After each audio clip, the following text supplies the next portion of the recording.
Choqué, le personnel du HCR est vite évacué. Des proches, des familles se rassemblent. Ces familles veulent savoir qui d'un enfant, un cousin est blessé, ou pire. Toutes les heures, ces hommes de la protection civile égrènent les noms et l'hôpital ou rendre visite à un proche, une victime. Tous les enfants blessés sont rentrés chez eux. La protection civile s'affaire, surtout que des personnes ont été retrouvées encore vivantes sous les ruines, malgré la violence de l'explosion. Il y a une partie, toute une partie qui s'est effondrée. L'immeuble s'est effondré. Donc le FNUAP, il n'y avait plus de personne.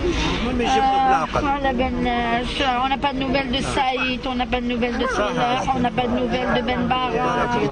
Aussitôt, le ministre algérien des Affaires étrangères s'est rendu sur les lieux. C'est que 2 organisations internationales, le HCR et le PNUD, ont été visées. 10 heures ce matin, une voiture piégée conduite par un kamikaze fonce dans le parking souterrain de l'immeuble et c'est la déflagration. Les impacts sur les véhicules près du siège montrent la violence du souffle de l'explosion. Les voisins, eux, sont en état de choc. C'est de l'horreur dans toute sa splendeur. Et on attend la liste des morts. C'est qui les proches? C'est mon oncle. Même si les attentats n'ont pas été encore revendiqués, une ambiance de panique s'est installée dans la capitale algérienne. Si les violences ont diminué dans le pays depuis plusieurs années, ce double attentat rappelle aux Algériens que sur le plan sécuritaire, rien n'est encore acquis.